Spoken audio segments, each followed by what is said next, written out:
The US auto industry is at risk, headed towards a breaking point.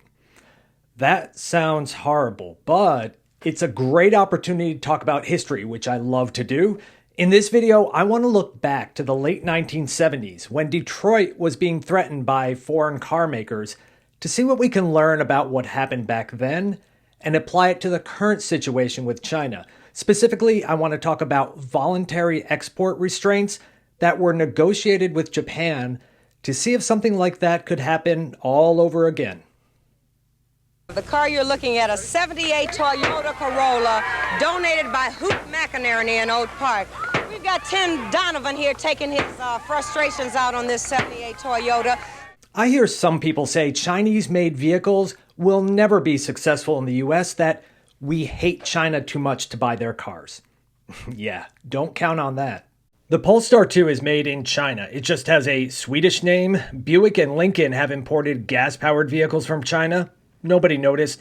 And TikTok. When the ban went into place, millions of Americans started downloading an alternative app that is definitely censored by the Chinese Communist Party, and they accepted terms that, let's face it, you didn't know what they said, and neither did I. But let's go back in our time machine to the 1960s. It was less than 20 years since the end of World War II. There were still bad feelings towards Germany and stronger anti-Japanese sentiment. And who could blame people for that? It was a bloody war. But Volkswagen and Toyota were slowly growing sales in the US.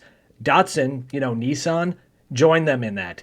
Italy was also part of the Axis, but Fiats and Alphas were just fun. And Ferdinand Porsche literally designed tanks that killed American soldiers, but, his sports cars are really fun. Now, there were traditional Americans who resisted this, so if a Chinese brand automaker came here using a Chinese name, you would see some backlash. But back then, there were plenty of other buyers who just wanted a car that was more affordable, more fuel efficient, more fun, or just better in some way. By contrast, today, the US and China have conflicting geopolitical interests all over the world, but we've not actually shot at each other since the Korean War. But that was 70 years ago, ancient history for most. You can travel to China easily. I've been there. It's really interesting. The resentment between the US and China is more political than personal. It was much less than what we saw after World War II, and that barely slowed the adoption of Japanese, German, and Italian cars from entering the US. If Chinese automakers are allowed to sell cars in the US, people will buy them. Technologically, they are better. Models intended for export already meet the toughest safety regulations in Europe. Build quality, they're now just as good. And if the price is the same or less, game over. Many, but not all economists consider the voluntary export restrictions, or VER, of the late 1980s to be a success, and they prefer them over tariffs being proposed today. I'll talk about tariffs later. So what were the voluntary export restrictions? Following World War II, the non-communist countries banded together in a variety of quite revolutionary ways. The United Nations, the Bretton Woods Conference, and GATT, the General Agreement on Tariffs and Trade. Tariff. Yes, tariffs. For capitalist countries trying to recover from the devastation of World War II, GATT was agreed to by many nations, including the US and Japan. It limited the trade restrictions that countries would impose so that free trade could allow countries to rebuild and develop strong business relationships so as to avoid future wars. GATT was replaced by the World Trade Organization in 1995. But before then, the US needed to do something about the onslaught of Japanese cars into America. More fuel efficient following oil price shocks, more affordable, and buyers were also starting to realize just how crappy the quality and dependability of American cars were. I grew up on a steady diet of bad used American cars from the 1970s that my dad would buy, and then we'd spend all weekend trying to make them run. In the late 1970s and early 80s, if you bought a used American car with 50,000 miles on it, you were taking a huge risk, and it also probably sucked for the owner who bought it new. Japanese cars were just made better. If you had a local dealer or mechanic who specializes in import cars, you were probably in for a good ownership experience. The result was steadily increasing sales, directly threatening Detroit. Chrysler Corporation had nearly gone bankrupt in 1979, requiring a federal bailout, and nobody wanted to see that spread. Under the Reagan administration, a deal with Japan was negotiated to restrict the number of cars built in Japan that were sold in the U.S. In 1981, that number was 1.68 million. 3 years later, it was raised to 1.85 million. And in 1985, that got a bump up to 2.3 million, eventually ending in 1994, just before the nations ratified the WTO. Agreements like this did not violate GATT, so the U.S. felt it was an appropriate way to help its domestic auto industry. Because it has lots of elbow and hip room, and no front-wheel drive has more front seat leg room. The Corolla Tercel.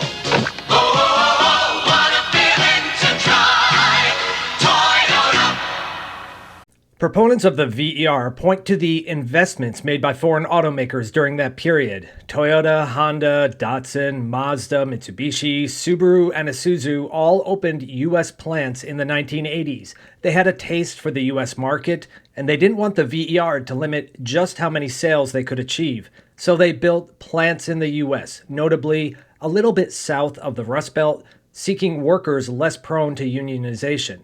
Their plants were new, their manufacturing techniques efficient, and this all resulted in well-built vehicles made in America. Initially, it was just a vehicle assembly, but as volumes increased, it also made sense to onshore more of their value chain, including engines and transmissions. According to one study, those 8 new auto plants resulted in 300 plus associated manufacturing facilities, 100,000 plus American jobs, and billions invested in today's dollars. Proponents also point out that the lean manufacturing techniques the Japanese used helped American automakers improve their own operations. They learned from them. The machine that changed the world was required reading when I entered the auto industry, detailing Japanese production methods. Consumers got access to well-built, fuel-efficient, American-made cars. New dealers sprouted out filled with mechanics and salespeople.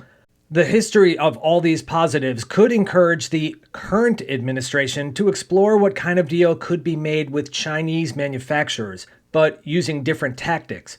Imagine this scenario. The new president puts up tariffs bigly, then a company like BYD makes an offer to build vehicles in the US with batteries made in China. There's a signing event, then a shovels in the ground event, and eventually the cars roll down the assembly line in America. Jobs, jobs, jobs. You could easily see a scenario like this playing out. A good podcast to check out is China, EVs, and More. Tu Lee predicts that a Chinese automaker will score a deal like that under the Trump administration. And I'm fascinated by that possibility. It totally fits. Despite all the rosy numbers, you cannot ignore the negatives. The data shows that it's a zero-sum game. All the new jobs that were created just displace old jobs at the big three. The big three, and don't forget American Motors, they didn't merge with Chrysler until 1987. I grew up in the Garden State. Back then, there was an auto industry, even in crowded, high cost of living metro New York. Ford had plants in Edison and Mahwah, New Jersey. Yes, that's how you pronounce that name. GM had plants in Linden, Tarrytown, New York, Framingham, Massachusetts, and Baltimore, Maryland. Some of those plants formed the Eastern Aircraft Division during World War II. I did a video on the TBM Avenger on my other channel. Check it out. I occasionally do a classic car video and put it over there. All of these plants had something in common. They were old, using inefficient assembly techniques, operating in high cost of living areas with limited space to build a new, more efficient plant next door. Rising sales of Japanese-made cars put these plants on notice, and the export restraints temporarily eased that pain. But the addition of Japanese plants in the U.S. put the squeeze on Detroit manufacturers. New jobs at Transplants led to layoffs at legacy U.S. automakers. When the time came to take action, the big three in Detroit axed their weakest operations, which economists will say is a good thing, increasing the productivity of those companies by eliminating less efficient operations. But in terms of jobs, it's a zero-sum game. Ohio's gains was New Jersey's loss. Those old plants weren't going to last forever, and the Japanese buildup forced the Detroit manufacturers to speed up their demise. White papers by economists can explain how this improves the productivity of the American workforce and how it's a positive. But for the individual communities where these plants stood, it was a kick in the nuts. Chevy Citation, the first front-wheel drive with Chevy behind it. This could be the car you had in mind. Take a Citation demonstration drive today. At least the export restraints didn't raise prices like tariffs will. Yeah, actually, they did raise prices. Depending on the study, the export restraints made Japanese cars between 8 to 14% more expensive when initially enacted. Supply and demand. People still wanted Japanese cars. The supply was restricted, so prices went up.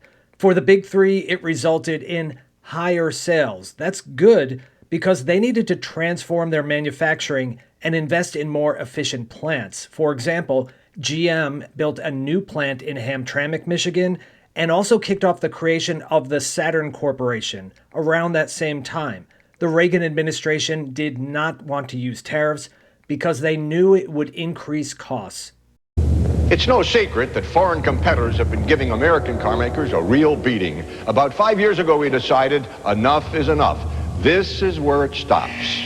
The first thing we did was take a good hard look at our own company. And if we found something that slowed things down or didn't add value or improve quality, we dumped it.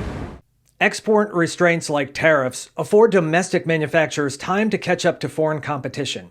During the 1980s, the Detroit automakers complained that the Japanese were unfairly subsidized by their government and only succeeded because they manipulated the exchange rates. Sound familiar? And they promised lawmakers they learned their lesson and were on the verge of revolutionary new products that would take on the foreign competition and win. You sure about that? You sure about that? The lesson here is that they're lying. I mean, they're not like bold-faced lying. I guess they're lying to themselves. In October of last year, the Detroit section of SAE published a white paper discussing the many serious issues that the U.S. auto industry faces.